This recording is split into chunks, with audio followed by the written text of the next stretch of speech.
नमस्कार. हिंदू पौराणिक कथांमध्ये ना अशा काही कथा आहेत ज्या आपल्याला खूप काही शिकवून जातात. शक्ती, अभिमान आणि दैवी हेतू यांचं नातं किती गुंतागुंतीचं असू शकतं हे सांगणारी अशीच एक कथा आज आपण पाहणार आहोत. चला तर मग या अद्भुत कथेच्या आत डोकावून पाहूया आणि तिचा खरा अर्थ समजून घेऊया. ही कथा सुरू होते एका मोठ्या विचित्र प्रश्नापासून. विचार करा, एखादा राजा इतका चांगला, इतका सद्गुणी असू शकतो का की त्याचं ते चांगलंपणच एक मोठी समस्या होऊन बसेल? ऐकायला विचित्र वाटतंय ना, पण हाच विरोधाभास या कथेच्या अगदी केंद्रस्थानी आहे. तर गोष्ट आहे त्रेतायुगातली. एक असं युग जिथे धर्म आणि कर्तव्याला खूप जास्त महत्त्व होतं. आणि या युगाचा नायक होता एक महान राजा, राजा महाबली. म्हणजे बघा, महाबली हा खरंच एक आदर्श राजा होता. एकदम न्यायी, उदार आणि प्रजेचा तर तो जीव की प्राण होता. पण खरी अडचण इथेच सुरू झाली. तो इतका सामर्थ्यवान आणि सद्गुणी होता की त्याने तीनही लोकांवर विजय मिळवला. आणि यामुळे झालं काय की अख्ख्या विश्वाचं जे नैसर्गिक संतुलन होतं तेच बिघडून गेलं. महाबलीचं राज्य आता पृथ्वी, वातावरण आणि स्वर्गापर्यंत पसरलं होतं. परिस्थिती इतकी गंभीर झाली की देवांचा राजा जो इंद्र आहे ना, त्याला सुद्धा आपलं सिंहासन सोडून पळावं लागलं. मग काय, सगळे देव मदतीसाठी धावत गेले ते थेट भगवान विष्णूंकडे. आता विश्वाचं हे जे संतुलन बिघडलं होतं ते पुन्हा जागेवर आणण्यासाठी एका दैवी शक्तीला यावंच लागणार होतं. आणि या सगळ्याची सुरुवात झाली देवांची माता अदिती तिच्या कठोर तपश्चर्येतून. अदितीने पयोव्रत नावाचं एक खूप कठीण व्रत सुरू केलं. ह्या व्रतामध्ये ती फक्त आणि फक्त दुधावर जगत होती. तिची ही अढळ भक्ती पाहून भगवान विष्णू प्रसन्न झाले आणि त्यांनी तिला वचन दिलं की ते स्वतः तिचा पुत्र म्हणून जन्म घेतील. आणि मग जन्म झाला वामनाचा. भगवान विष्णूंचं एक बटुरूप, दिसायला अगदी लहान, तेजस्वी बालक, अंगावर हरणाचं कातडं, हातात एक काठी आणि पाण्यासाठी एक छोटंसं भांडं. इतका साधा अवतार की कुणाला त्याच्या आतल्या खऱ्या शक्तीचा अंदाजच येऊ शकत नव्हता.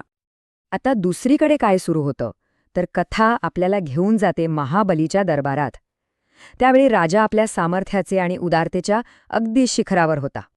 महाबलीने एक मोठ्या यज्ञाचं आयोजन केलं होतं आणि तिथे त्याने घोषणा केली होती की माझ्या दारातून कोणीही याचक रिकामा परत जाणार नाही. आणि त्याच्या याच एका वचनामुळे संपूर्ण कथेला एक अनपेक्षित वळण मिळालं. आणि त्याचवेळी तो लहानगा वामन दरबारात पोहोचला.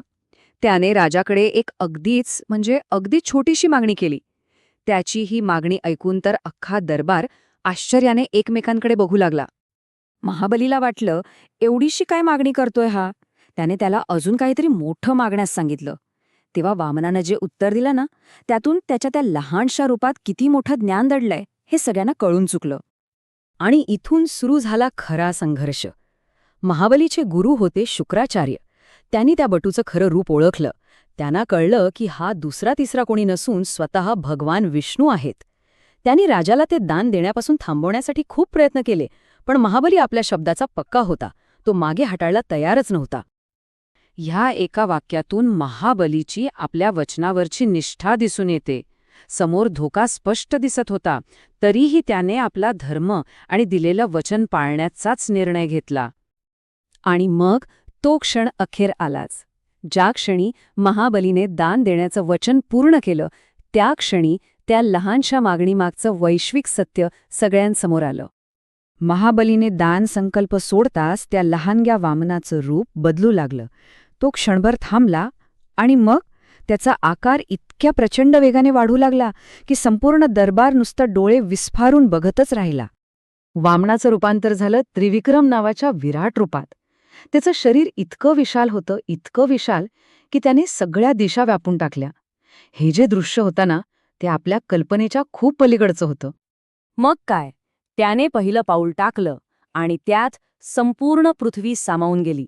दुसऱ्या पावलात त्याने संपूर्ण आकाश आणि स्वर्गलोक व्यापून टाकले. आता तिसऱ्या पावलासाठी जागाच शिल्लक नव्हती. मग भगवान विष्णूंनी महाबलीला तो निर्णायक प्रश्न विचारला, तिसरं पाऊल कुठे ठेवू?